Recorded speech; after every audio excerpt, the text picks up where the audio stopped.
eu estou aqui para isto. Às vezes, então diz-me as tuas qualidades. As pessoas dizem, eu sou trabalhador. Sim. Para quê? Sim. Sou trabalhador para fazer crescer isto ou para fazer crescer aquilo. Eu sou uma pessoa dedicada. Característica-benefício, eu estou sempre a dizer isso. É uma característica. Qual é o benefício, não é? O que é que isso se traduz na prática? Exato. Trabalhador. Ninguém está à espera que uma pessoa fosse para uma entrevista de trabalho e dizer assim, eu por acaso o trabalho aborrece-me um pouco.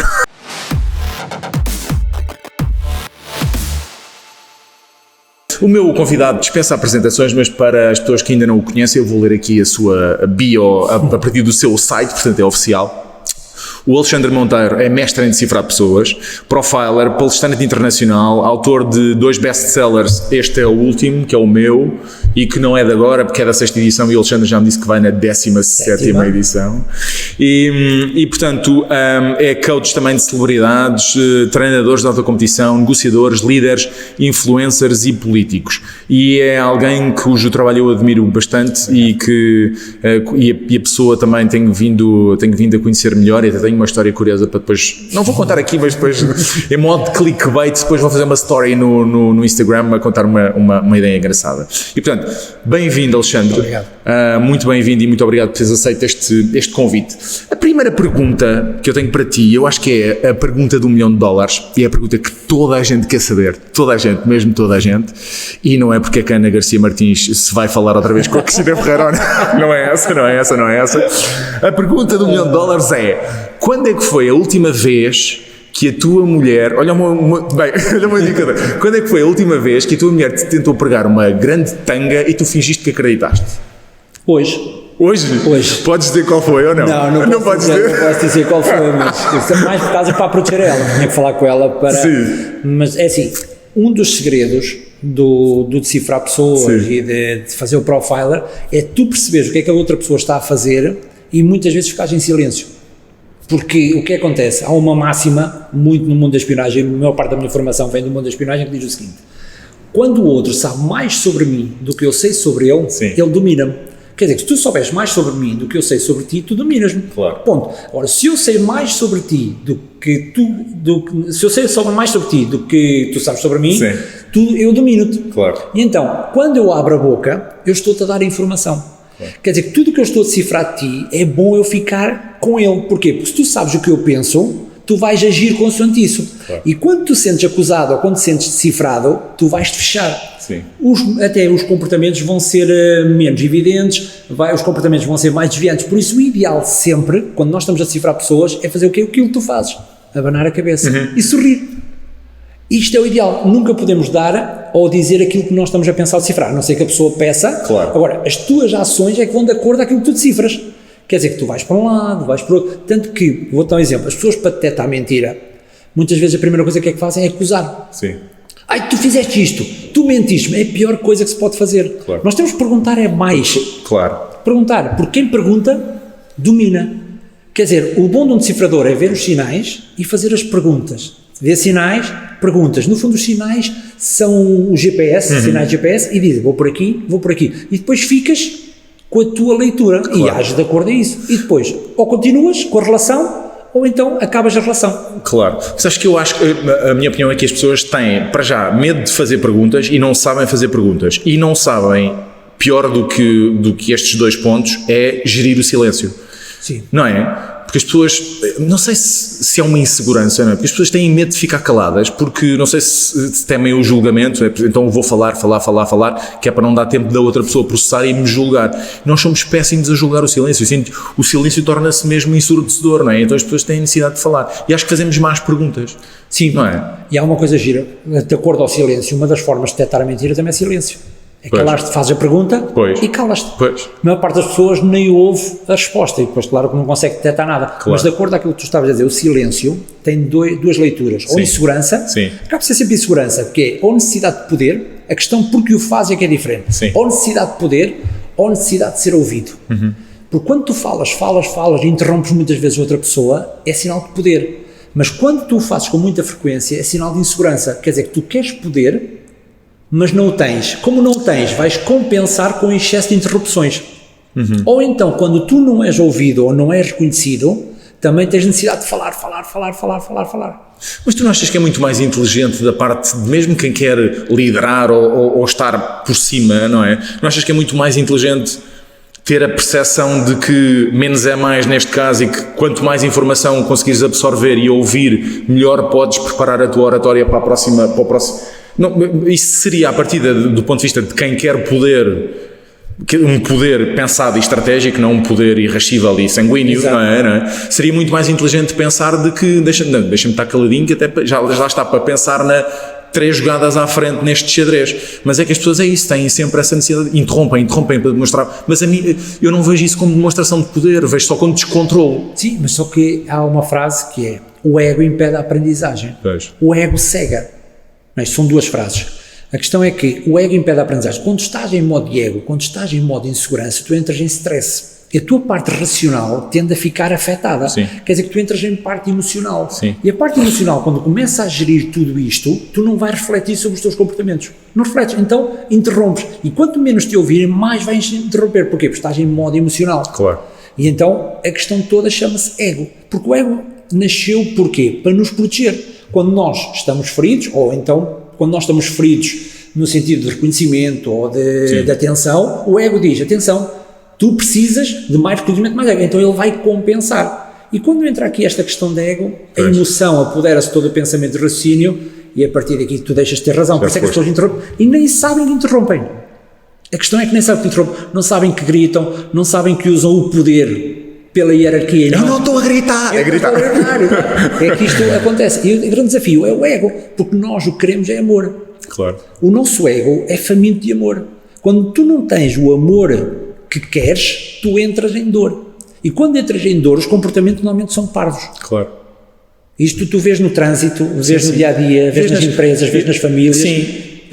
Eu li uma vez uma frase, não sei quem é a autor, mas já vou lá mais à frente, que é: todas as birras das crianças são pedidos, chamamentos de amor. Todas as manifestações das crianças são para pedir amor, não é? Aquelas birras são, no fundo, falta de atenção, falta de amor, falta de carinho. E, portanto, é isso no final. E poder. Porque há sempre esta guerra das crianças que elas querem sempre dominar. Sim. As crianças são inteligentíssimas nas tentativas de domínio. Os pais, às vezes, é que estão tão distraídos que nem se apercebem dessas tentativas de domínio. Claro. Por exemplo, quando uma criança bate com o pé, bater o pé é um sinal de domínio. Claro. Se nós deixamos que a criança bata ao pé muitas vezes, então ela sente o quê? Ok, consegui ganhar mais um degrau no poder, então vou testar outro. Então começa a falar com as mãos na cintura. Mãos na cintura é poder. Se eu deixar mais um degrau. Quando chega aos 14, 15 anos, o que é que acontece? Aí eles é que dominam a casa. Claro. As crianças têm N de formas de testar o poder dos pais. Os pais muitas vezes é que estão distraídos e não se apercebem disso. E quando se apercebem, já é tarde. É isso. Uma vez vi numa loja no Brasil, estava assim numa folha, dizia assim: chora que o papai dá. Não é? Quer dizer, que poder é que basta, eu já sei que eu choro, aquilo vai ter uma repercussão e vou ter aquilo que quero, portanto isso é poder. O choro é um meio, não é? As birras só funcionam, as crianças só fazem birra porque elas funcionam. Claro. Porque se tu fores aquele pai ou aquela mãe que a criança faz a birra e tu não lhe dás aquilo que ela quer, ela vai ter que arranjar outra estratégia. Claro. Não é? Então quer dizer que nós temos de estar atentos a estes sinais que não são as palavras. Claro. Que é estes que dominam muitas vezes a comunicação. Claro. E nós nem temos a noção que está a acontecer esta comunicação. E as crianças são experts nisto. Claro. Alexandre, olha, como é que... E as tuas filhas ainda te tentam mentir ou não? Às vezes, sim. Às vezes, tu consegues dissociar uma pergunta, consegues dissociar a tua profissão, aquilo que fazes diariamente, a tua vocação, a tua formação do Alexandre pai, marido, estás tranquilamente em casa e tentas desligar mais ou menos a parte mais profiler? Não consegues? Não, porque o decifrar pessoas é um modo de vida, sou eu já não consigo ter, o decifrar pessoas para mim não é um trabalho. Tens amigos ainda? Não, pergunta. Tenho. Vais tirar, não é? A quantidade e eles ficam assim. Não, mas eu faço, é aquilo que eu digo, por exemplo, eu começo uma interação, ou uma relação com alguém, ou uma amizade, ou um conhecimento, começo com isto com alguém. O que acontece? Eu tenho essa amizade, vou testar, vou perceber, vou fazer perguntas e vou-me percebendo dos comportamentos. Depois aqui é o que eu escolho, vou avançar ou não vou avançar, mas nunca digo à pessoa porque é que saí.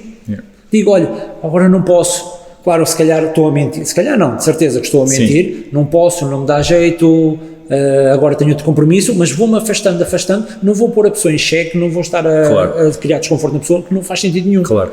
A questão é que nós aprendemos a decifrar pessoas, queremos dizer logo, estás a sentir isto. Não. Claro. Usem isto como poder. Sim. Não é? Então depois, avançam com relações ou não. Claro que há muitas pessoas que vêm ter connosco, porquê? Porque querem ser admiradas, porque querem satisfazer os interesses dela e querem receber primeiro.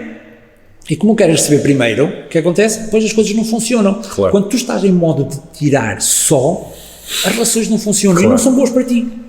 E é isto que eu defino a minha vida assim. O decifrar pessoas serve para isto. É para criar estratégias, para teres melhores relações, para fazeres melhores negócios, para teres melhor vida, para te ajudar a ti nos teus objetivos. É para isto que serve. Mas essa filosofia mais transversal é uma filosofia de vida muito positiva, que é, eu acho que as pessoas normalmente estão muito habituadas, lá está, entram numa matriz, ou estão sempre numa matriz de tirar, não é? Sim. E não de acrescentar. E depois há esta coisa da reciprocidade, não sei se pode chamar karma, se o que quer que seja, não vamos analisar por aí, mas se tu estiveres numa ótica de dar, tu vais acabar por receber, e se calhar depois até é mais do que aquilo que deste, e as pessoas estão normalmente numa ótica de tirar, não é? Sim. E têm sempre aquela coisa do é segredo, e não vou contar, e não vou partilhar, e não vou divulgar, e não quero, as pessoas normalmente não querem o bem dos outros porque acham insegurança. Sim, mas é impressionante como isto é tão visível, não é? Mas todos os comportamentos que eu falo e converso sobre, inclusive os do livro, são aqueles bias, aqueles comportamentos normais que nós temos que nem pensamos sobre eles. Pois. Eu vou dar exemplo, eu recebo muitas mensagens que me dizem assim, muitas mensagens que é, decifre-me e se correr bem eu compro o livro. Pai, não precisa. Não é? Ok, mas o que é que diz? Primeiro dás-me a mim, que é para eu te dar a ti. Exato. E tenho pessoas que dizem, olha, comprei o seu livro, gostei muito, tem aqui partes engraçadas ou não, seja o que for, e olha, se tiver a oportunidade, decifre-me. Qual é que achas que qual é o pedido que eu vou ceder mais tarde? Quer dizer, obviamente que é o primeiro, não é? Claro que não é? Claro que não. É o segundo. Claro. Quer dizer, até funciona melhor quando tu dás primeiro, mais depressa as pessoas te vão dar a ti. Porque estão abertas, não estão aqui desconfiadas a pensar o que é que este quer mais, só me está aqui a pedir. Não é? Mas isto é simples, só que o simples muitas vezes não é o fácil. mais difícil. Porquê? Porque o ego está sempre lá. Eu costumo dizer muitas vezes, deixar de fumar é fácil. Não é fácil, é simples. Pois. Basta deixar de fumar. Agora, há todo um mecanismo biológico, químico e psicológico que não te deixa deixar de fumar. Pois. Mas é simples deixar de fumar. Aqui com o comportamento é a mesma coisa. Nós, para dar primeiro, é simples.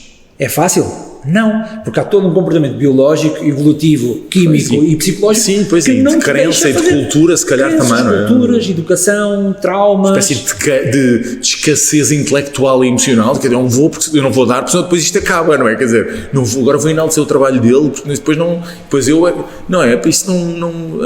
não faz mas a maior parte das pessoas funciona assim, porquê? Porque nem se dão ao trabalho de questionar, porque isto é um bias, é uma questão que nós temos natural. O nosso cérebro não está formatado para ser feliz, o nosso cérebro está formatado para sobreviver. Pois. E então, se nós queremos sobreviver, nós temos de ser invejosos. Claro. Por isso é que quando vais a uma loja, se as coisas correm mal, o que é que tu fazes logo? Dizes a muitas pessoas, porque tens que avisar a tribo. Exato. Que há alguma coisa de mal para sobreviverem. Mas quando acontece uma coisa boa, a quantas pessoas é que dizem? É 2 ou 3. 2 ou 3 porquê? Porque nós somos seres biológicos e evolutivos invejosos. Que é, então isto corre bem, eu vou distribuir por todos. Sim. Isto são os comportamentos que nós temos normais. E compreendendo os comportamentos todos, desde a parte da biologia, a parte da psicologia, a parte química, neurológica, antropologia, percebendo isto tudo, mais facilmente consegues perceber para onde é que as pessoas vão e decifrá-las. Claro. Porque decifrar pessoas não é só a linguagem corporal. Claro. Nós somos seres multidisciplinares. Quer dizer que o decifrar pessoas é todo este conjunto de ciência. Claro. Quer dizer, eu não posso compreender aquela questão que tu falavas de gritar. Há pessoas que gritam mais que outras. Porquê? Nasceram assim. Não nasceram. Não, o contexto é o contexto, exemplo. Pode ser o ambiente, pode ser a educação, pode ser a aprendizagem, quer dizer que nós temos de descobrir mais. Claro. E é isto que muitas pessoas não param, muitas vezes, para pensar sobre os comportamentos delas e também não questionam os comportamentos dos outros. Limitam-se a quê? A julgar. Pois. E este é que é o grande desafio. As pessoas hoje em dia julgam mais depressa do que compreendem. Pois é. Nós vivemos... É isso que estava a dizer, nós vivemos mesmo numa sociedade muito binária em que as pessoas ou amam ou detestam, não é? Não há aí aquela zona cinzenta, o meio, não é? Não há. Eu gosto de umas coisas, não gosto de outras, não é? Nem pedem, só mesmo para acrescentar, é que nem perguntam porquê. Pois. Porque nós temos 3 lentes para decifrar pessoas. 3 lentes. Temos a lente do contra, é aquela questão, pá, a sociedade vai toda para ali, eu estou contra. Vamos fazer isto, estou contra. A segunda lente é a lente da educação, que é, se não é como eu vou-te educar a ser diferente. Sim. A terceira lente é do destino, que é aquela, opa, deixa andar, é assim, nasceu assim, foi o destino. Pronto. E as pessoas normalmente andam nestas 3 lentes. Mas nós temos de ter uma lente que é, porque é que as pessoas fazem o que fazem, claro. Não julgar e investigar mais. Claro. Por exemplo, uma pessoa no local de trabalho, eu ouço isto muitas vezes, uma pessoa que é má no local de trabalho, que cria conflitos, que está sempre a falar mal dos outros, achas que essa pessoa é má? Tu vais dizer que normalmente é uma pessoa má. Mas o que é que eu digo? É uma pessoa em dor. Ela tem uma dor emocional que a faz o quê? Agir desta forma. E onde é que vem a dor? Vem de um amor não correspondido. Claro. Quer dizer que se tu a essa pessoa deres aquele amor que ela precisa, ela vai deixar de ter dor. Se ela deixar de ter dor, deixa de ser má. Se tu pensares nas coisas assim, tudo é mais simples do que seres mau como uma pessoa é má, julgar como uma pessoa julga, não é? Porque é mais fácil, porque o nosso cérebro não quer estar certo, quer ser rápido. Claro. Por isso é que eu tenho que olhar para alguém e perceber, esta pessoa é uma ameaça? Sim ou não? Então, o que é que ele faz? Rapidamente julga. E isto aqui é um padrão que é perigoso. Mas sabes que é muito engraçado aquilo que estás a dizer. Eu não sei se... Eu gosto muito do Gladwell, do Malcolm Gladwell. Não sei se leste o Outliers ou o Tipping Point, mas acho que é no Outliers que ele dá o exemplo de um estudo. Os americanos chamam cut in thin slices, que é, eles cortam os momentos em fatias muito finas. E aqui, porque é que isto acrescenta aqui? Porque o Gladwell diz que aquela parte do livro defende uma teoria de que às vezes a primeira aparência ou a primeira intuição é a que está mais correta, porque o nosso cérebro em nanomicrosegundos vai buscar experiências que teve passadas e que se encaixam naquela experiência que nós estamos a viver, ou naquela pessoa, na pessoa que temos à frente, e vai-me dizer mesmo de uma forma inconsciente, olha, é por aí ou não é por aí. E nós às vezes queremos racionalizar e no final de tudo, das voltas todas, vamos dar à nossa primeira intuição, no sentido em que há pessoas que dizem, pessoas que são muito apologistas, dizem, a minha intuição me disse-me, outras pessoas que dizem, não, a primeira impressão não quer, eu preciso de saber mais. E o Outliers tem muitos estudos sobre isso, é super interessante, porque às vezes lá está, a primeira, nunca há uma segunda oportunidade de causares uma boa primeira impressão, não é? E portanto às vezes eu gosto, mas lá está, eu sou flexível e já me enganei, mas eu gosto de dar ouvidos à minha intuição e muitas vezes, algumas vezes engano, mas muitas vezes acerto, lá está aquela, porque o meu cérebro se calhar vai buscar coisas que... É giro, porque há um estudo que diz também, há muitos estudos, claro, não sabemos, no fundo, a primeira impressão é como tirar a moeda ao ar, é um 50-50. Claro que depende das experiências, depende da tua vivência, depende das tuas crenças, depende da religião. Claro. Há pessoas que criam primeiras impressões da forma de religião. Imagina, tu tens religião cristã, olhas para um muçulmano, se tiveste tido uma má experiência com um muçulmano, automaticamente tu sabes o que é que faz? Claro. Muçulmano é mau, ou vice-versa. Claro. E tu tens a questão por exemplo, tanto cristãos como pessoas muçulmanas são criadas para odiar outras partes e diferentes, e esta primeira impressão vai sempre ser formatada pelo ambiente. Por isso é que eu no livro, para nós termos, ou não cairmos tanto na armadilha da primeira impressão, temos de ter várias fases para decifrar pessoas. Que é para não cair nessas armadilhas, claro. Porque pode ser bem, pode ser mal. E cada vez mais é mais fácil manipular uma primeira impressão. Claro. A forma de sorrir, a forma de olhar, a forma de mexer as mãos, a forma de vestir, cumprimentar. Que imprimes, a forma como cada vez há mais informação sobre criar uma boa primeira impressão. Por causa de ti também. Exatamente, por causa de pessoas como tu. O que é importante também, porque é o que tu dizes, aquilo que tu vês é aquilo que tu vês como primeira impressão é aquilo que tu vais acreditar durante a tua vida toda. Mesmo que mudes de opinião, tu vais acreditar sempre naquela primeira impressão. Vou dar um exemplo, antes de entrar nas pistas. Eu olho para ti, não gosto de ti. Até a minha opinião mudou a seguir. Sim. Se tu fizeres qualquer coisa no futuro, seja 1 ano, 2, 3, 4, o que é que eu digo? Se acontecer alguma coisa mal, eu digo, no início sabia. Já sabia. Ele enganou que foi ali no meio, mas no princípio vi logo. Estes 15 anos em que ele foi uma boa pessoa, foram só um engano. Eu sabia. No início. Ou então ao contrário, se eu tenho uma boa impressão tua, tu se fizeres qualquer coisa de mal, o que é que eu faço automaticamente? Defendo-te. Pois. Foi sem querer, ele não é assim. Quer dizer que aquela primeira impressão vai ajudar-te em toda a tua vida com aquela pessoa a definir e a analisar os comportamentos dela. Por isso é que é muito perigoso criar uma má primeira impressão. Pois. Seja numa entrevista, seja numa reunião, seja na sedução, seja onde for. Claro. E isto para dizer o quê? As primeiras impressões são importantes, mas muitas vezes não são verdadeiras. Claro. Podem corresponder ou não. É uma questão de, é o mesmo que tu disseste, Às vezes dá certo, outras vezes não. Claro. Quando dá certo, tudo bem. E quando dá mal? Às vezes pode ser aquela parte que vais perder muito dinheiro. Claro. Ou que vais ter uma má relação. Por isso é que é sempre bom decifrar pessoas, não só pela primeira impressão, não acreditas na primeira impressão. Olhares para as pistas anatómicas, que é olhares para a cara e perceber um mapa da pessoa.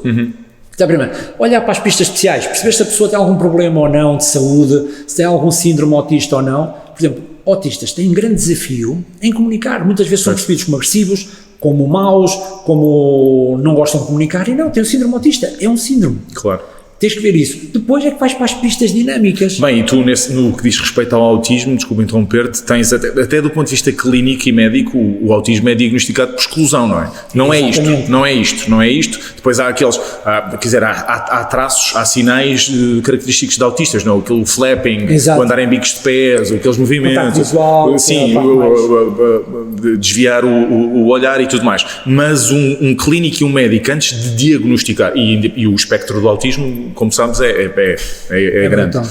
E os médicos vão lá por exclusão, não é? E não é isto. Antes de dizer ou poder avançar que pode ser autismo, e portanto, mesmo assim depois ainda. E portanto é isso que. E a frustração que cria. Sim. O autista ele sente frustração pela essa parte da comunicação. Sim. Porque ele quer comunicar, quer ser percebido e não consegue, por uma questão clínica, não consegue comunicar. Claro. Isto é muito desafiante. Sim. Se nós não escolhemos isso, eu prefiro dizer logo, aquela pessoa é má. Claro, é desafiante. A primeira a impressão que eu vou ter daquela pessoa é que ela é uma pessoa má, não quer comunicar, não quer falar, quando fala comigo é agressiva. Claro. Não. Pode ter um síndrome autista. Claro. Não é? E nós temos que excluir isto quando falamos com pessoas. Claro.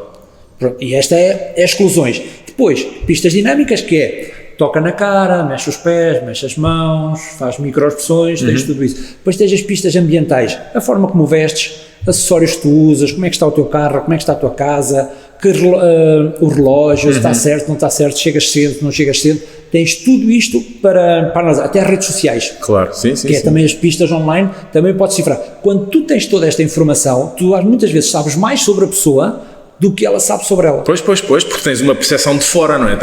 Lá está, tu acabas por ter o teu eu circunscrito àquilo que tu vês e a tua interpretação daquilo que queres, e os outros vêm de uma forma de fora, portanto... E tu estás em piloto automático. É isso. A maior parte dos pensamentos, digo 80 ou 90% dos pensamentos de hoje são os mesmos de ontem. As tuas ações é a mesma coisa. Claro. A forma como lavas os dentes é igual, a forma como te vestes é igual, a forma como te sorris é igual, aquilo que tu reages no dia-a-dia no trânsito é igual. Quer dizer que este piloto automático tu já nem sabes, nem sabes estar a ter.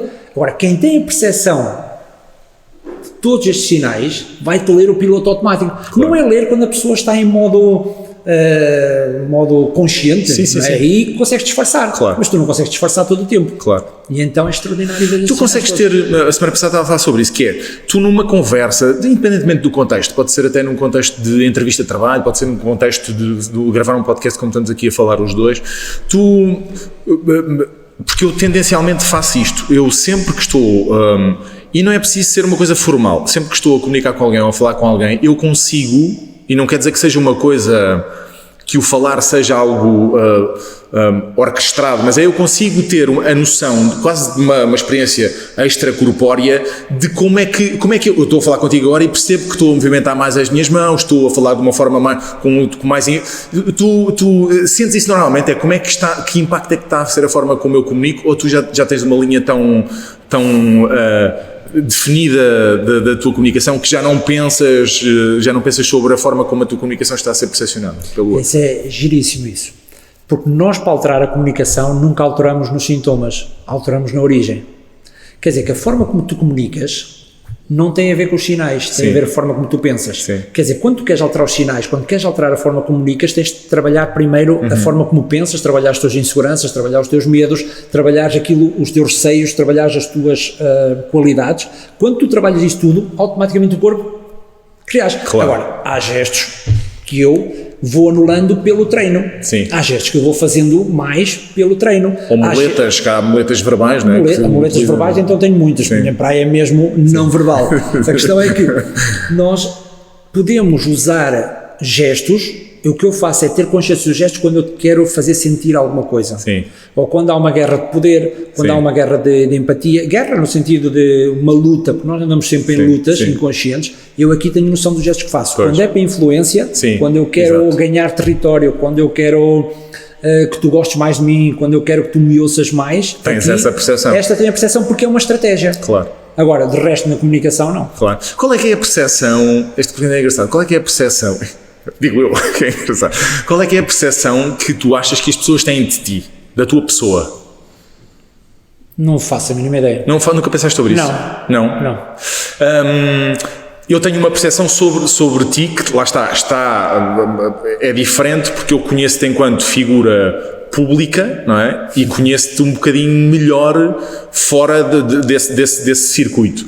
Mas tenho uma ideia daquilo que tu passas, que muito provavelmente não será aquela que tu tens sobre ti, nesse caso, até nem sequer é aquela que tu queres fazer passar. Nem quero, é assim, uma coisa que nem, assim, não gosto de passar uma boa imagem, gosto, mas não tenho essa noção que imagem é que as pessoas têm do outro lado. Estou sempre preocupado em ajudar o outro e perceber o que é que o outro vai ganhar com isto, como é que o outro vai ficar melhor com todo o cifrar pessoa. Isso sim. Agora, não, é uma pergunta que nunca me tinha feito. Mas sofres então, por causa disso, sofres, e também porque vivemos nesta sociedade binária dos haters e tudo mais, do haterismo, não sei se é um termo haterismo, mas isso não é, passa a ser um neologismo, mas é que as pessoas odeiam, tu por causa da tua área de intervenção e porque também utilizas muitos, e graças a Deus, porque utilizas muitos exemplos de figuras públicas para expressar e para serem mais emblemáticos de alguns ensinamentos, algumas coisas, de algumas ideias que queres passar.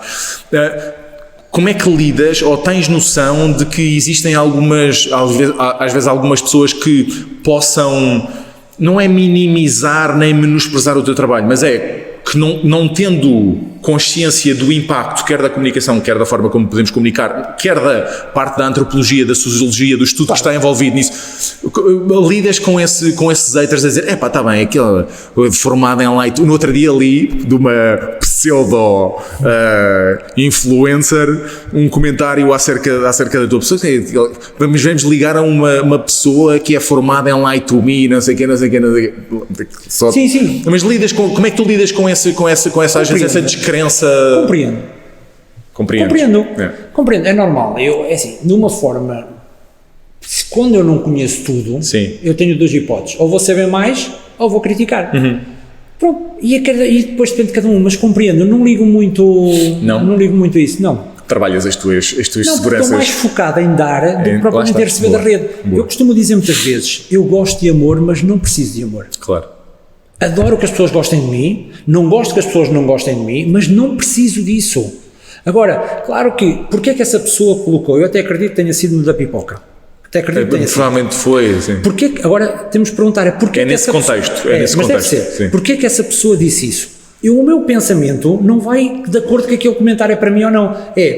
Porquê é que a pessoa fez aquele comentário? Claro. Porquê? Porque ela quer o amor de alguém. Pois. Normalmente quem? Se for da pipoca e se é influencer, há de querer o amor ou a parceria da pipoca, porque é da tribo. Eu assim, já interagi muitas vezes com a Ana, são brincadeiras que nós temos, as pessoas depois levam aquilo tudo a mal, e nós podemos fazer o que quiser, não é? Não há problema, ela já tem os meus livros, já tem tudo. Sim. A questão é que eu vejo sempre, porque é que a pessoa comentou desta forma, seja bem, seja mal. E ela lá está, se fez isso, como outras pessoas fazem, há pessoas que me chamam bosta, há pessoas que me chamam muita coisa, agora nem me lembro, assim, chamam isso porquê? Porque elas querem amor. Claro. E o que é que eu posso dizer? Nada.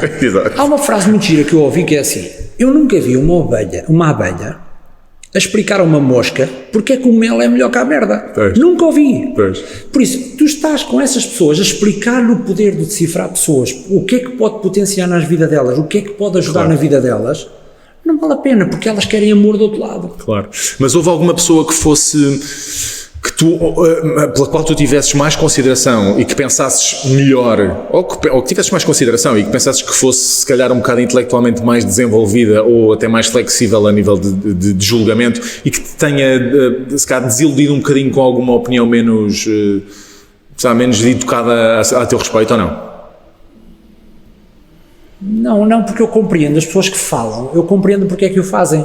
porque elas precisam do amor de alguma coisa, e tu tens que ser um caminho para ser o amor de alguma coisa, seja no hate, seja no concordar. Claro. Não tenho esse, agora estava a ver se me lembrava de alguém. Não tem que haver. Não, porque eu próprio não quero, e fui treinado a não ligar de uma forma emocional às coisas que as pessoas fazem. Eu tenho que perceber porque é que as pessoas fazem o que fazem. E quando tu percebes o que fazem, não te vai afetar a ti. Porque as pessoas, quando comentam, eu vou dar um exemplo, eu costumo dizer muitas vezes, diz-me como comentas, dor-te-ei quem és.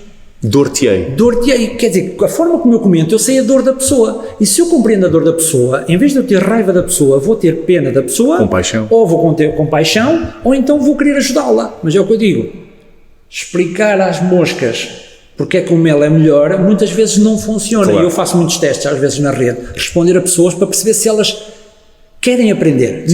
Às vezes um hater, dou-te um exemplo. A waiter faz o teste. Aquela pessoa diz, tu és uma bosta, tu és isto, não sei o quê. Eu digo, não sou, porque eu faço isto. Sabes o que é que a pessoa diz? És uma bosta igual. Exato.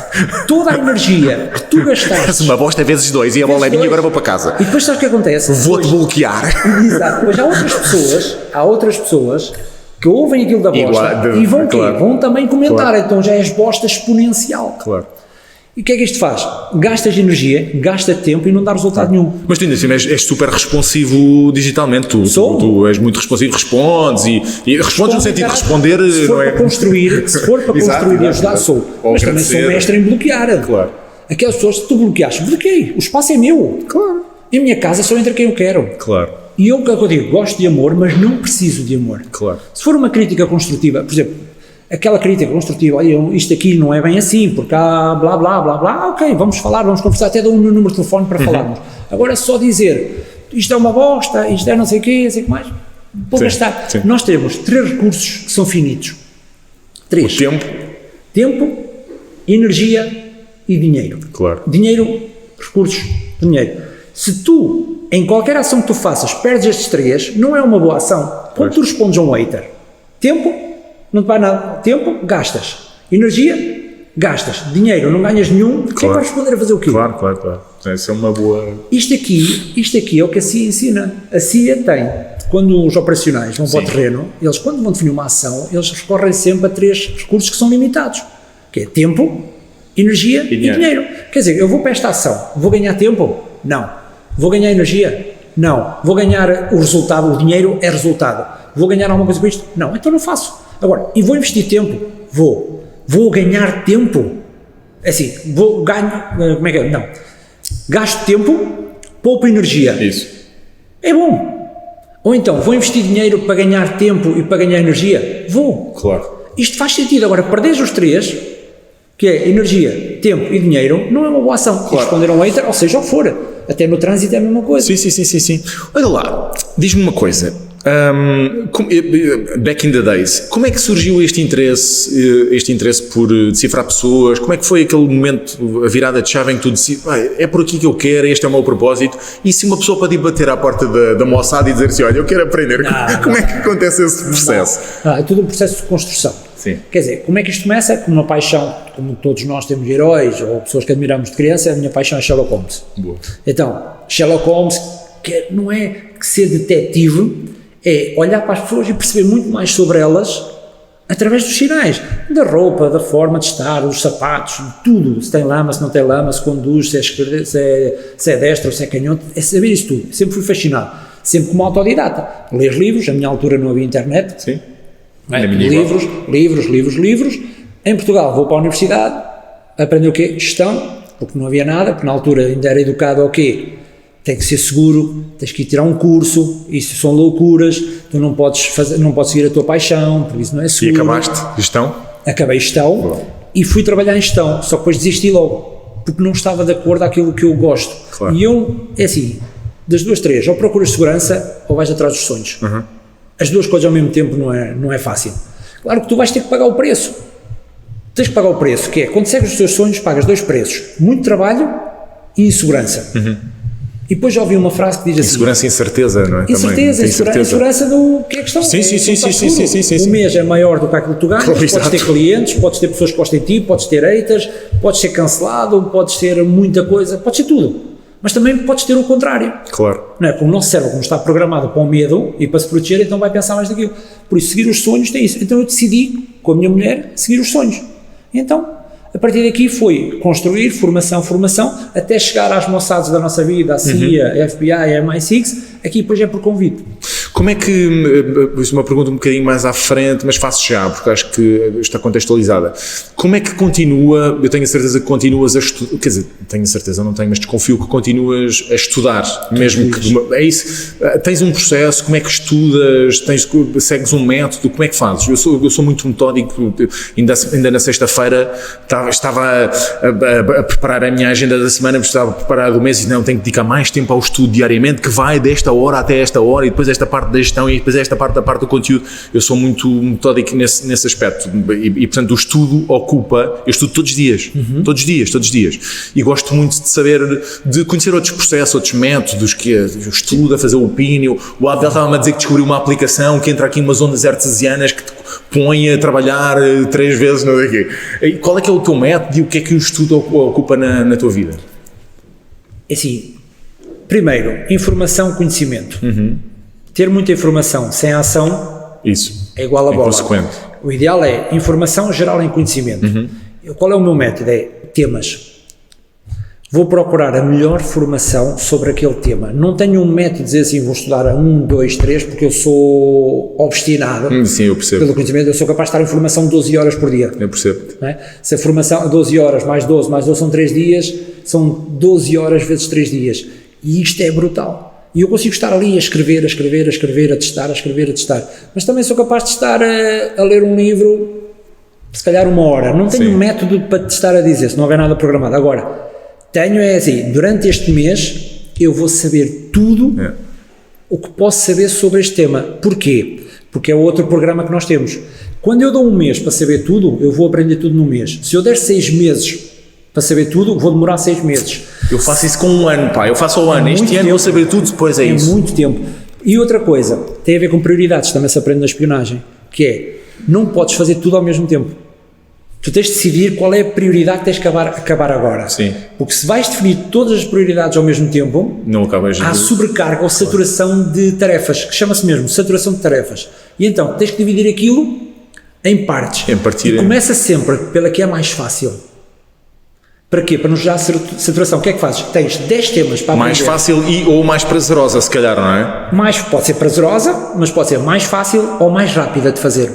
Imagina, tens que aprender sobre 3 temas. Cozinhar, fazer ginástica e outra coisa qualquer. Macramé, imagina. E então, destas 3, tu olhas para as 3 e dizes assim, destas 3, qual é que, querendo as 3 ao mesmo tempo e a urgência sendo igual para as 3, destas 3, qual é que eu vou aprender mais depressa? E fechas essa. Depois... Que dá-te um boost de confiança, dopamina, o que é que se passa? Dá tudo e depois, quando fores aprender as outras 2, não tens saturação de tarefas. Claro. Depois, fechas a outra e quando te ficar já mais difícil, aí estás completamente focado. Agora, tens que dar o tempo, que é o resultado que tu queres e tempo. Eu normalmente utilizo uma técnica que até aprendi com o Tony Robbins, que é o RPM. Resultados e quando, o plano e medir. Ok. E o R para mim é fundamental, é que resultados é que eu quero. Isso é essencial, sim. Que resultados é que eu quero e quando é que eu os quero. Não é só resultados, é quando. Se eu quero saber isto, até quando? Eu quero fazer isto, até quando? Tem que ser assim, porque senão o teu cérebro diz, quando calhar, claro. Isto vai dar anos e anos e anos. Por isso como os objetivos SMART, não é? E a parte do time relatable é o mais importante, que as pessoas querem fazer, mas depois não sabem quando é que querem fazer, quando é que acaba, quando é que depois acabas de... Nós temos que começar primeiro para o quê e depois é que vamos para o como. Sim. Porque há muitas coisas que nós aprendemos que não servem para rigorosamente nada. Claro. Por isso é que resultados, o que é que eu quero? Quero aprender sobre biologia. Sim. Tenho 2 meses para aprender tudo sobre biologia. Então o que é que faço? 2 meses, biologia. Achas que 1 ano então é demasiado, não é? 1 ano como eu faço é demasiado. Sabes o que é que se passa? Porque eu gosto tanto das áreas do conhecimento que 1 ano estou ali no primeiro mês a saber tudo sobre um tema qualquer e depois entretanto, olha isto é metodologia agile. A minha mulher fala-me, já ouviste falar disto? E eu assim, pronto, já fui. Eu estava aqui a estudar, não sei o quê, agora, olha isto é super interessante, deixa-me saber tudo o que há sobre. Sempre. E depois é isso, há aqui acabam por... Isso é que tens de estar timings curtos com temas. Eu aquele tema, eu quero aprender com esta pessoa. Quando é que vamos ver? em junho eu vou para os Estados Unidos. Ok, então aquele mês está ali fechado, vai Sim. assim.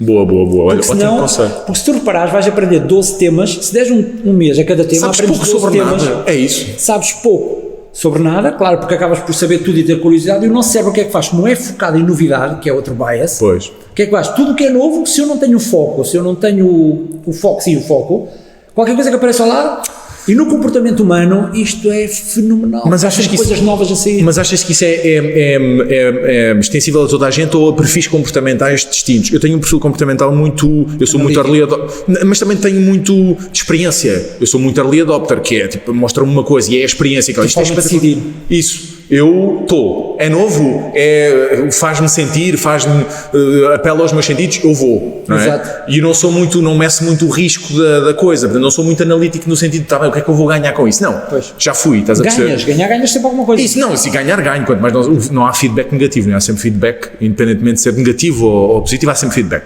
E portanto eu sou muito da experiência, só que depois o que acaba por acontecer é que, lá está, depois a experiência nem é experiência no final do dia, mas achas que há pessoas que são mais, essas sim, porque têm mais uma necessidade. Eu fiz uma formação, e dei uma formação há pouco tempo sobre o DISC, o modelo comportamental DISC, não é? E tu tens aquelas pessoas que ligam mais, que estão mais inseguras, ligam mais, precisam de mais informação, isso vê-se muito nas vendas, não é? Ou mesmo, as pessoas normalmente até estão assim, pois o sangue flui para a cabeça e aquilo pesa tanto que até tomba e eles apoiam com o queixo, não é?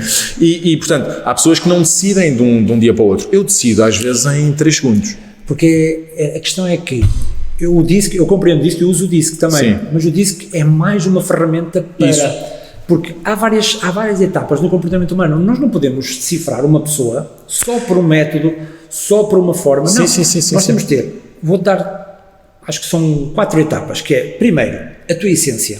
Qual é o teu amor primórdio? O que é que tu queres mesmo na tua essência? Porque isto vai definir todos os teus comportamentos. Tu podes ser um analítico, não é? Um vermelho, um azul, ou eu não sei nada das cores disso. No DISC é o eu chamo-o analítico. Sim. Pronto, eu até chamo feitios, eu até gosto de chamar feitios, que é, tu tens o feitio analítico, não é? Mas se o teu amor for outro, tu não te vais comportar como os outros analíticos. Que é, primeiro tens a essência, isto não é simples, mas não é fácil, claro. Porque isto tem uma sequência e para ser rápido, que é, essência, qual é o amor que tu queres? Tens 5 tipos de amor. Pena, tens inteligência, tens poder, admiração e tens o cuidar. São 5 tipos de amor. Quer dizer que todos os teus comportamentos antes do feitio correspondem a este tipo de amor, que é isto que tu procuras na tua essência. Nem sabes porque é que procuras, mas procuras. Isto vem da tua infância, vem das tuas experiências, do teu ambiente, do contexto, das crenças, tudo e mais alguma coisa. Depois é que tens o quê?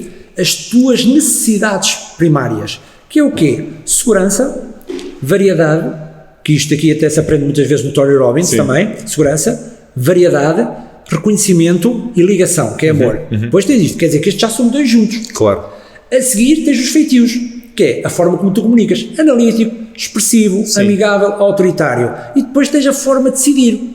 A forma de decidir pode ser social, pode ser o desvio, pode ser a novidade, pode ser o financeiro, pode ser o analítico. Quer dizer que tu não Tens podes... ali esses metaprogramas todos cruzados e a funcionar ao mesmo tempo. Quer dizer que tu quando descobris uma coisa, provavelmente vai ser este, mas não é. E tu quando descobres toda esta informação sobre a pessoa, tu vais ter um mapa da pessoa simples. Muito, claro. Eu até na formação tenho um quadro onde a pessoa só num quadro consegue decifrar a pessoa toda, em menos de 6 minutos.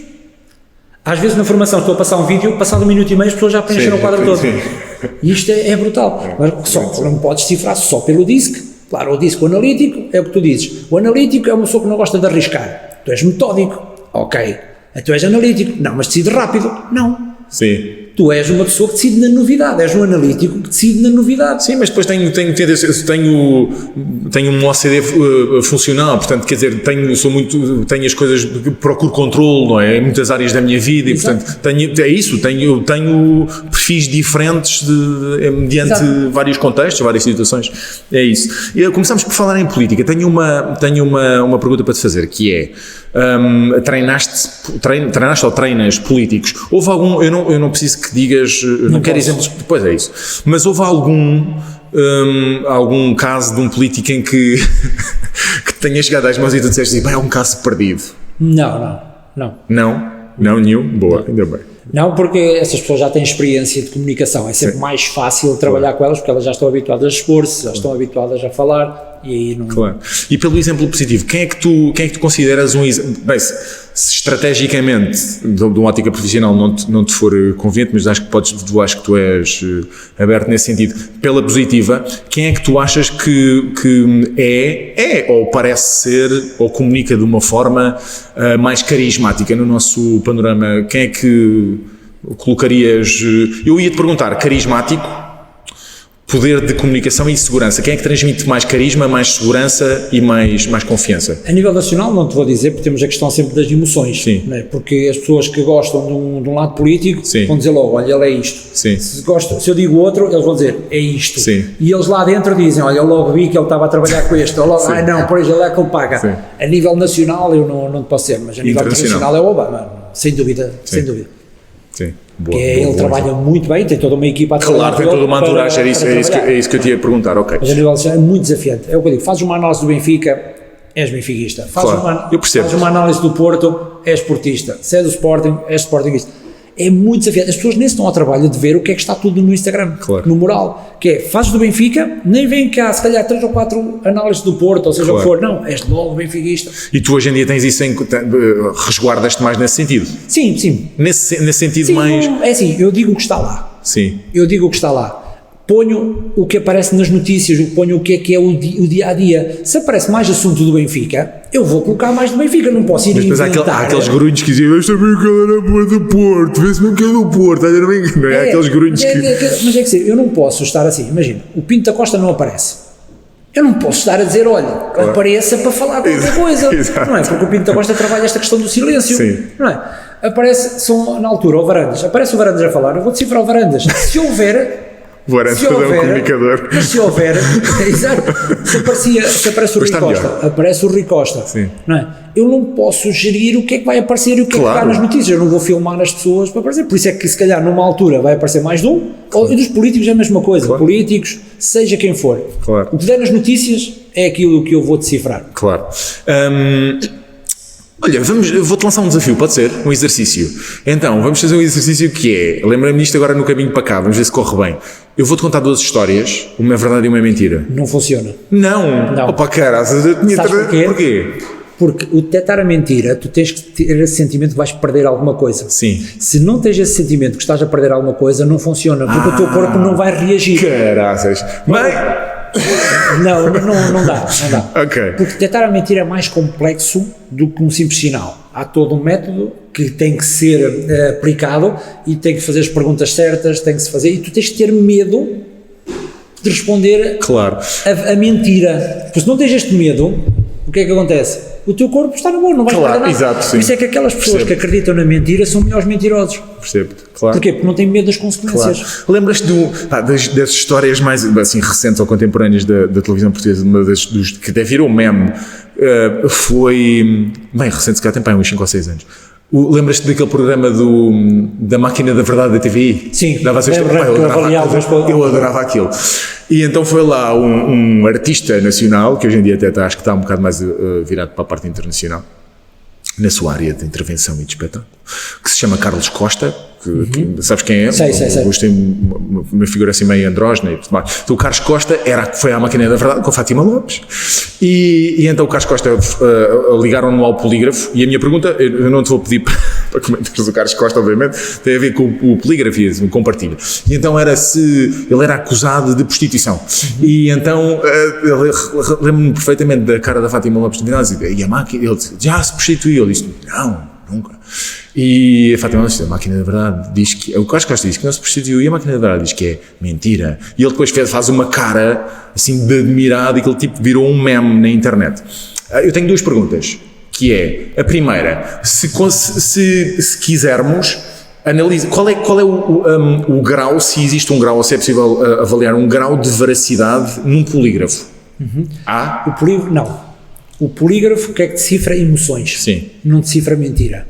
Ele sabe que estás mais emocional numa situação ou menos emocional. Transpiras mais, bate mais. Ele mede emoções, picos de emoções. Tanto que os espiões são treinados a gerir as emoções. Pois. Por isso é que se diz já aqueles mitos do pionese nos pés, não sei o quê. Há outras técnicas ainda mais fantásticas para enganar o polígrafo, Sim. mas é a emoção. E depois, a própria pergunta que é feita no polígrafo pode ser reinterpretada à tua maneira. Claro. Na questão do Carlos Costa, o que aconteceu? Perguntaram, alguma vez trocaste sexo por presentes? Ou isso, exatamente.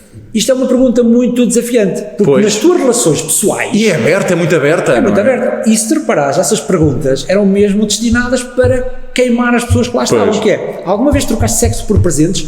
Imagina, tu vais para a tua casa, levas um presente, não é? Ou a pessoa dá-te um presente e diz assim, ok, então olha, vamos ter sexo. Ou pagaste o jantar. pagaste o jantar, Se é um ou primeiro seja, date, pagaste o jantar e depois há sexo a seguir. Então não é um presente, quer dizer, Pode ser se um calhar eu presente. considero. A questão é que dar presentes ou dar alguma coisa em troca de sexo pode ser conotado do que tu Claro. quiseres. Pode ser prostituição ou pode ser um jogo O próprio sexual, presente, não é? ou pode A ser concepção de presente, a definição de presente para Pode ser ti. a definição de presente, olha, o anel de noivado, deu-lhe o presente, ok, o anel de noivado, então olha, ok, vamos fechar com sexo. Sim. Pronto, seja o que for uma joia. Que é sempre a minha opção preferida, diga-se. Exato, mas a questão é que o próprio polígrafo, a forma como é feito, depois, lá está, as pessoas depois vão dizer o quê? A máquina é que tem razão. Pois, E não. pois. Foi aí o Carlos Costas tramaram, não foi com a pergunta. Pois. Alguma vez trocou sexo por presentes?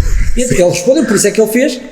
Claro, ele respondeu mentira, diz que não. Pois. Mas com certeza já deve ter feito sexo por presentes. Claro. Quem claro. faz sexo sabe, quem tem relações, sabe o que é que nós estamos a falar. Mas a minha pergunta não tinha só a ver com isso, que é, hoje em dia dado o avanço das intervenções cosméticas na área da medicina, não é? Vulgo, botox e coisas, as microexpressões faciais ficam bastante deturpadas. A minha questão é-te mais, contemporaneamente nos dias de hoje, é-te mais difícil analisar algumas microexpressões faciais por causa das intervenções ou não? Ou ligas, quando não apanhas dali, apanhas no outro lado? Normalmente eu Como é digo que é? assim, as pessoas são fanáticas por microexpressões. Sim. Que é, pensam que, olhar para as microexpressões conseguem decifrar a pessoa vida toda. inteira. E isto aqui é um mito. Sim. As microexpressões na linguagem não verbal é o ínfimo neste universo, é mesmo um pequenino. E são muito difíceis de ler. Só pessoas com muito treino, com muita prática, com muita repetição conseguem ler. E nós fazemos 10 mil expressões. 10 mil. Pois. Quer dizer que 10 mil, 3 mil estão catalogadas, 7 delas são universais e podem misturar entre elas. Claro. Quer dizer que tu decifras a pessoa só com microexpressões é uma loucura. Claro. E depois tem o contexto, tem o que foi dito, tem as emoções, tem a parte anatómica, tem a parte especial, que é das doenças, pode ter muita coisa e mais alguma. A questão é que o corpo dá muito mais informação do que propriamente as microexpressões. Claro. E isto aqui, aprender microexpressões para detectar mentira, não Mas, por exemplo, vou-te dar um exemplo até mais desafiante, que é, no caso, por isso, as microexpressões são só uma parte da análise. No caso da Betty Grafstein, que não há microexpressões, Essa é uma situação nem verbais, nem paraverbais, nem... Como é que nós deciframos a Betty? Como é que o José Castelo Branco consegue comunicar com a sua estimada esposa? amor. Amor, eu ia dizer isso. É o cuidar, é Isso, o amor. é amor. Que é, a Betty, vamos ver, de acordo com aquilo que nós todos falamos, que é, que amor é que a Betty quer? Quer cuidado, quer segurança, quer se divertir. O que é que o José Castelo Branco lhe dá? Dá-lhe diversão, dá-lhe cuidar e dá-lhe segurança, pronto. E ela está bem. Amor não tem que ser igual Sim, para claro, todas óbvio. as pessoas. E ela quer isto. Como é que ela comunica? Se ela está em amor, comunica felicidade. Nós achamos que ela quer isso, não é? Achamos, exato. Mas Eu nunca decifrei a Sim. Betty, não faço a mínima ideia. Mas é um desafio. Mas é um desafio, mas a questão é, se ela está com ele e na altura, não sei em que estado estão, mas houve situações que ela ainda conversava bem ou não, Sim. não faço a mínima ideia, ela também estava lá porque queria, Claro. ou não. Também Pois, não é isso é que tu não sabes, não sabes. não sei. Condições. Mas a questão Ela é não que- está em condições de fugir. Pois, também não Menos que faço, saibamos. não acompanho o casal, não faço a mínima ideia, que estou agora a inventar. Claro, estamos mas a a questão é brincar. que pode acontecer isto ou não. Agora, a nível, se elas tiverem dor, o corpo dela vai transmitir. Claro. A dor emocional. E a dor emocional pode ser o quê? Pode ser um pressionar de lábios, pode ser um fechar do punho, pode ser um entrelaçar de pernas. As pistas dinâmicas dão-nos o sintoma daquilo que a pessoa está a sentir. Claro. Só que primeiro eu tenho que saber o que é que a pessoa quer sentir, ou o que é que ela precisa de sentir. Claro, claro. Isso é muito interessante. Eu acho que a dor dela é mais óssea. Resolve-se Sim, com glucosamina e coisa. É pista especial. É Por exemplo, remativo. o Botox é a mesma coisa. Sim. O Botox impede a questão das microexpressões. pois. Não é? Se a pessoa tem Botox, pronto, olha, já não consigo ler. Pois. Já não consigo ler. Não, assim, há muitas pistas. Há outros caminhos. Acessórios, os brincos, anéis, maquilhagem, o casaco, sim, a cor, o relógio, aquilo que estás a falar, os sapatos, os meias, o carro, a casa, as fotografias que estão em casa, as revistas que a pessoa lê, tudo é pista. Tudo, eu lembro-me uma vez, já há bastantes anos, quando num contexto da criação da minha primeira empresa, em que fui recrutar ao Porto, isto não é por ser no Porto, mas não interessa, e então fui fazer uma entrevista e fui entrevistar 2 pessoas, e uma das pessoas, eles vinham vestido para a entrevista e ele vinha com uns sapatos super bicudos, e a pessoa até era simpática. Ou vestia a máscara que era simpática? Vestia a máscara que era simpática. Mas eu sei que tu até acho que é neste livro que tens a interpretação dos sapatos bicudos, não é? Mas a mim, eu acho que a minha leitura até era um bocado mais básica, no sentido de epá, que azeiteiro, está a ver? E aquilo marcou, mesmo que eu não quisesse, um bocadinho a minha opinião sobre, e isso acontece muitas vezes, às vezes até de uma forma inconsciente, não é? Por causa desses sinais que nós demonstramos e usamos e ostentamos muitas das vezes, não é? A maior parte da comunicação não é 7%, não é 50 e tal por cento, não tem nada a ver com isso, mas havendo uma métrica, 2/3 da comunicação é não verbal. Sim. Não é só o corpo, não é só a voz, é tudo. E nós vamos validar primeiro o não verbal. Depois é que nós vamos validar o verbal. Porque eu posso dizer que sou uma pessoa confiante, mas se eu falar assim, claro, tu o que é que dizes? Não és. Estou super confiante. Por isso é que aquelas pessoas que dizem isso do não verbal é esotérico, façam esta experiência. Experimentem ir para o local de trabalho, todos encolhidos, experimentem ir para o local de trabalho a ralhar com toda a gente, experimentem ter relações com outras pessoas, nunca sorriem, apontar o dedo e botar com os punhos fechados, experimentem e vejam as consequências disto. Isso é, não sei se é o Jordan Peterson que fala, não sei se não é do 12 regras para a vida, mas não, Jordan Peterson acho que fala sobre as lagostas, a teoria das lagostas e a teoria também do super-homem, não é? Porque quer dizer, nós podemos, as pessoas que são ou tendencialmente ou que se sentem mais inseguras podem treinar, lá está, a parte da pose, não é? Lá está, se eu tenho consciência que sou inseguro e vou para uma entrevista de emprego e já vou assim, não é? Eu posso treinar, chamada a pose de super-homem, não é? Portanto, tornar-te mais aberta, mais confiante, e isso altera o teu processo e a tua... Já há estudos que confirmam que isso não é bem assim. Houve uma altura que era a MKD, que dizia, se fizeres a posse super-homem, aumenta a testosterona, aumenta a testosterona, na altura era a testosterona. Só que há estudos que já contrariam isso. A questão é que a tua posse vai mudar as tuas emoções e a tua forma de ser percebido. E a reciprocidade do outro lado vai ser muito melhor, o que faz que vai influenciar toda a comunicação. Claro. Se eu comunicar em posse de confiança, tu vais-me ouvir de outra forma. Claro. Se eu comunico em medo, tu não vais confiar em mim. Claro. E aqui no fundo, há aqui uma bicomunicação, que é, eu comunico para ti confiança e tu estás-me a ouvir a minha confiança. E isto gera mais confiança, o que estava depois ligado à testosterona e isso, claro. Há estudos que já indicam que isso não é assim tão verdade. Ok. É como as pistas visuais, olhar para a direita, para a esquerda, isso também não. Não? Por acaso uma das que conhecia era essa, que acho que só olhavas para a esquerda e ias buscar coisas que tinham mesmo acontecido. É verdade, mentira. É verdade, mentira, exatamente. Então, olha, visto que não conseguimos fazer aquele da história, ia-te perguntar, e já estamos a entrar na última fase do nosso podcast, quem é que foi a pessoa mais enigmática ou que tiveste mais dificuldades em decifrar? Essa é uma pergunta. Qual é que foi? A minha mulher. É? Mas isto porquê? Não tem uma razão, não é só porque sim. Quanto mais ligado estás emocionalmente às pessoas, mais difícil é tu decifrares a pessoa. Pois. Porquê? Porque entras na parte emocional. Tu não queres ver os defeitos da pessoa, só queres ver tudo o que é bom, não é? Tu não vais ver qualquer coisa, o que é que tu dizes? Se calhar não é verdade. A mentira funciona por causa disso mesmo. Porque quando tu vês alguma coisa, o que é que tu dizes? Se calhar não é assim. Claro. Por isso, a pessoa mais difícil de decifrar é a minha mulher. Como é que se chama a tua mulher? Veronique. Veronique uma vez disse, Alexandre, tu nunca reparaste? Ela alguma vez disse, mas tu não reparas, já te disse. Ou tu não, Já, eu treinei-me a reparar. Pois. Treinei, ainda ouvi para esperto, aqui, porque é assim, isto depois tem a ver com a parte do sexo, ser masculino ou feminino, não é? Porque nós temos biologias diferentes, não é pensamentos, não tem nada a ver com feminismo nem machismo, tem a ver com biologias diferentes e tem a ver com a evolução como ser humano. Quer dizer que a mulher, costuma-se dizer que tem o sexto sentido. Sim. O sexto sentido o que é? É uma evolução do cérebro para reparar em mais sinais. Porquê? Claro. Porque a mulher vivia em comunidade e a tomar conta das crias. Claro. Logo, teve de desenvolver a capacidade de quê? De comunicar mais, de ver mais sinais e de perceber as crias. Claro. O homem, como evoluiu na caça e na guerra, o que é que ele fazia? Claro. Assim, só ia lá caçar. E falava menos. falava menos, a mulher comunicava muito mais. E a nível de estrutura do cérebro é diferente por causa desta evolução. E esta biologia mudou devido à evolução e às necessidades.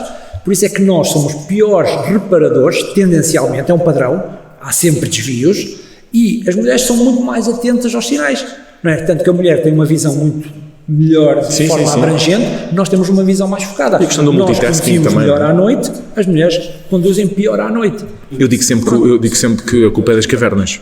Pá, eu não me tivessem posto a caçar. E tem a ver com por isso é que há a testosterona. Culpa o meu Neandertal, é o que eu digo à minha mulher. Tens um exemplo. Testosterona é a questão da neurobiologia. Também tem que estudar a neurobiologia. Sim. Tudo acontece. Tens a questão de testosterona, estrogênio. Sim. São hormônios diferentes, claro. Têm funções diferentes. Quer dizer que a testosterona vai dar uma coisa, o estrogênio vai dar outra, que é voz. A voz é uma componente do não verbal. Quando tu falas com uma mulher, não é? Na sedução, vou dar um exemplo de uma sedução. Tu vais seduzir uma mulher, chegas lá e dizes assim, tudo bem, tens já todo o estilo que ela acha que tu deves ter, chegas lá ao pé dela e dizes assim, olá! O que é que acontece? Ela vai dizer logo, qualquer coisa que não resulta. Isto porquê? Porque quem tem voz grave tem maiores índices de testosterona, maiores níveis. Ao teres maiores níveis de testosterona, o que é que o teu cérebro pensa, ou dela? Diz assim, é mais capaz de vais-me proteger mais. E o estrogênio, o que é? É a voz aguda. Tanto que as mulheres no período fértil têm a voz mais aguda. Nem elas muitas vezes sabem. Elas ficam com a voz mais aguda quando estão em período fértil. Para quê? Para cativar e atrair o homem, que é a boa altura para reproduzir. Pois. Tudo isto está ligado ao decifrar pessoas. Claro que isto é minimalista, mas tudo vem desta base. Sim. E nós temos estes comportamentos e nem nos apercebemos. Se bem que é muito engraçado, eu aprecio uma mulher com voz grave. Aquela voz assim um bocado mais grave. Mas efetivamente, pronto, há essa.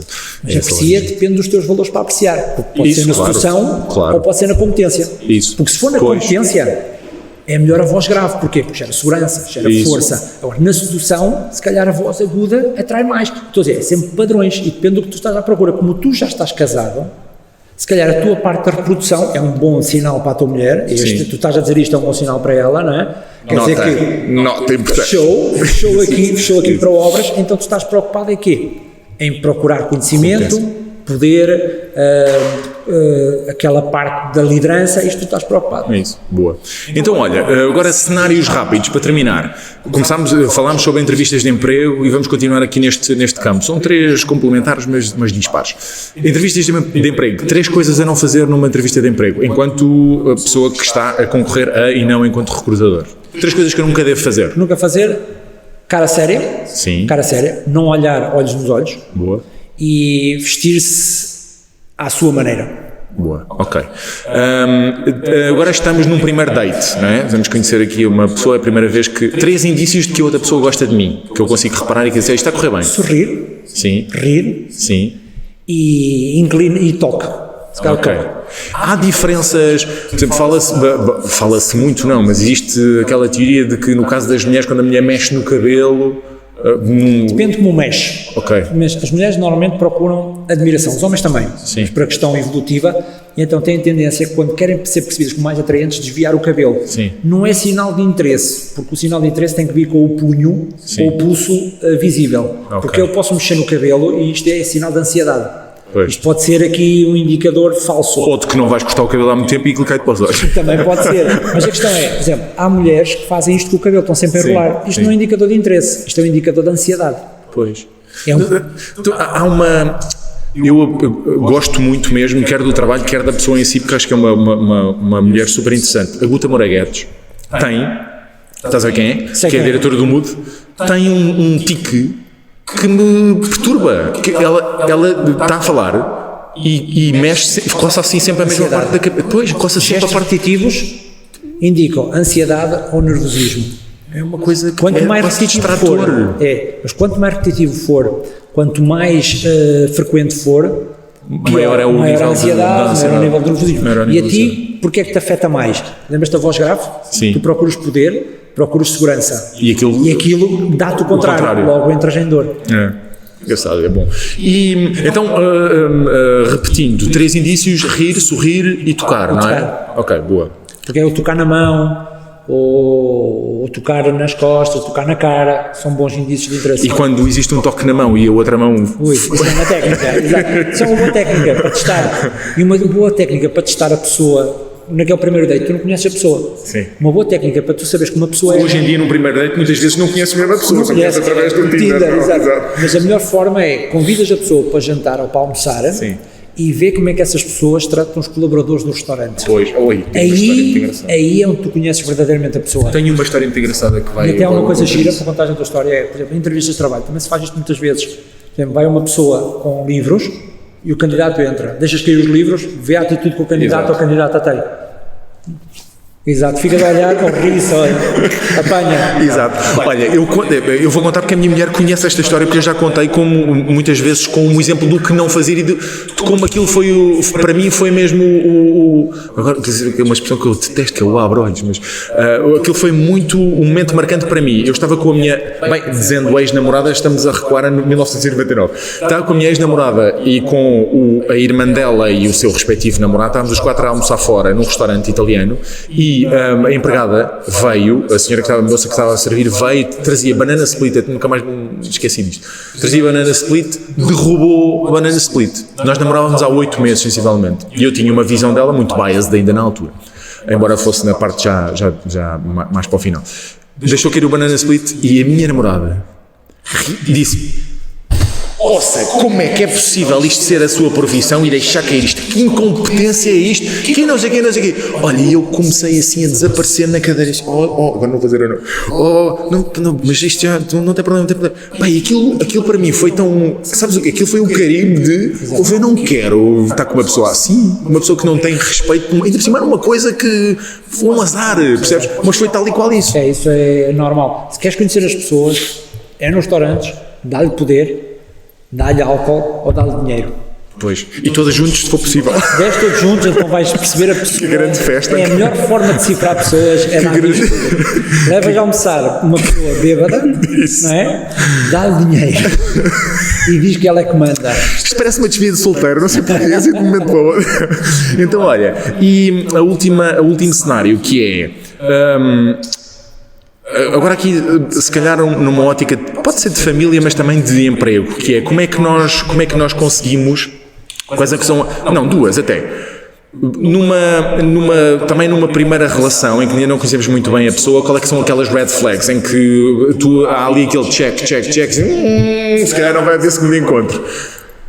Há algumas que consigas assim... Pronto, aqui não vai haver o segundo encontro, aqui estou a ganhar espaço, estou a ganhar tempo para pensar na resposta, porque depois pode causar alguns desconfortos, alguém que seja a ouvir e dizer assim, ok, se vir isto, não quero, a pessoa não quer mais estar comigo. Percebo-te, mas arrisca. A questão é, um bom é olhar para o relógio, a pessoa que esteja constantemente a olhar para o relógio é um bom indicador, ou olhar para o relógio ou olhar para a porta, é sempre um bom indicador que é sinal de fuga. Depois, o estar a abanar constantemente os pés, estar a abanar constantemente o pé também é um sinal de fuga. A pessoa não estar quieta na cadeira, sim. Estar sempre a abanar no sentido de fazer este deslocamento, ou levantar-se, ou colocar as mãos no joelho, é sempre sinal de fuga. Estou aqui a ver sinais de fuga que podem acontecer nesses encontros. Pois é, termina muito invariavelmente com o problema não és tu, sou eu. Pois, isso aí depois é a habilidade verbal. Então, e olha, e o último é, agora sim, numa ótica de família e também profissional, como é que nós, porque cada vez se fala mais sobre a toxicidade, pessoas tóxicas, como é que nós conseguimos identificar uma pessoa tóxica na família e em contexto profissional? E como é que conseguimos, sendo que teremos que conviver com ela, como é que conseguimos minimizar ou gerir essa situação? A pessoa tóxica, há 3 tipos de pessoas tóxicas. Há o pavão, que é aquela tóxica que é eu sou mais bonito, eu é que sou, e pelos comportamentos tu vês logo, toda a atenção tem que estar nela, tudo o que acontece numa empresa. Eu fui o responsável pelos resultados da empresa, vocês sem mim não faziam nada, eu é que sou o supra-sumo daquilo. Eu. Este é o pavão. Pronto, isto tudo nota-se logo. Quer dizer, que tudo o que acontece a partir daqui, tu notas logo. Aqui o foco é ele, a atenção é ele, o especial é ele ou ela. Pronto, este é o pavão. Há o lobo também, não é? Raposa, antes do raposa. O raposa o que é? É aquele que é o manhoso. Vamos chamar assim. Está contigo, mas para ele ganhar. Que é, imagina, familiaridade excessiva, ganhos excessivos. Por exemplo, aqueles negócios, quando a pessoa diz logo, tu vais ganhar tudo, eu não ganho nada, eu não vou ganhar nada, tu ganhas tudo, é tudo teu, vais ganhar aqui 2 milhões de euros e só precisas de fazer isto. Quando é demasiado simpático para o que te conhece, imagina, a pessoa no primeiro encontro logo começa, não sei, isto às vezes é difícil de explicar, mas a familiaridade é tão excessiva que até tu te sentes invadido. Sim. E este é o raposo. E depois temos o lobo, que é aquele que é o que destrói. É a pessoa tóxica que destrói. Tudo o que tu fazes é para destruir. Faz mesmo para destruir. Bate, critica, desdenha, tem tudo isto. Estes são os 3 tipos de uma forma simples para explicar. Como é que tu consegues combater estas pessoas? Evitando-as. Mas numa ótica, uma vez perguntei a um convidado que acho que até foi em off, que está bem, mas evitas, mas quando tens que continuar a conviver com essas pessoas, o que é que limitas ao tempo. É uma escolha. Pois, sim, ele disse, eu limito ao máximo, mas se não puder, não estou. Não, a melhor forma, porque é assim, é aquilo que eu te digo, nunca podes explicar às moscas porque é como ele é bom. Quer dizer, estas pessoas são tóxicas por alguma razão. Tu podes tentar ajudá-las, sabendo qual é a dor delas, porque as pessoas tóxicas são pessoas em dor. Sim. Se souberes descobrir a dor, tiveres paciência, aqui é outro caminho, que é, claro, ou evitas, não evitando, é descobrir qual é a dor dela, qual é o interesse dela, o que é que ela quer ganhar, o que é que ela precisa, o que é que ela tem medo, dás-lhe aquilo e ela deixa de ser tóxica para ti. Claro. É a única forma, a única. Claro. Então, ou evitas, mais fácil é evitar, porquê? Não gastas nem energia, isso era isso que eu tinha a dizer, não é? Porque se estás a tentar perceber porque é que estás a perder um desses 3, agora, não é? Se for necessário, é muito difícil, e depois gastas muito tempo, muita energia e muito dinheiro. Claro, percebo. Por isso evitar é sempre melhor. É tóxica? Comece, seja família, sejam amigos, seja quem for. No local de trabalho, não estás bem, muda. Isso. Boa. Tu não és obrigado a nada. É uma escolha sempre. Muito bem, uma escolha. Fechamos assim este episódio do podcast, Alexandre. Muito obrigado. O Alexandre tínhamos aqui mais temas para bastantes horas. Eu queria mesmo convidar-vos a ver este episódio porque vai ser muito interessante para vocês. Comprem o livro agora parece aqui um momento publicitário, mas é um momento publicitário. Comprem o livro do Alexandre, que está há 8 meses no top da FNAC. Esta edição é uma edição um bocadinho mais antiga, que ele vai assinar forçosamente ou forçadamente. Estou mesmo obrigado. Eu vou obrigar o Alexandre. Alexandre, muito obrigado. Está bem, por teres aceito este convite e por teres estado aqui a partilhar um pouco do teu conhecimento. Obrigado. Muito obrigado. Eu queria só terminar o nosso episódio, deixa-me só fazer a menção. Nós estamos a gravar este episódio e o episódio anterior aqui no Centro Cultural de Cabo Verde. É um edifício lindo aqui na Rua de São Bento. É novo ou é recente, é de 2019, serve como museu também. Isto é uma obra de um artista cabo-verdiano que é o Leandro Garcia. Venham conhecer o espaço se tiverem a oportunidade, eles são super simpáticos, cozinham muito bem e aconselho o grog lá em baixo, que provei semana passada. Hoje ainda não, estou completamente sóbrio porque queria conversar aqui com o Alexandre da forma mais sharp. Então é isso, muito obrigado ao Centro Cultural de Cabo Verde e até à próxima, está bem? Obrigado. Alexandre, muito obrigado, muito fixe, adorei a conversa.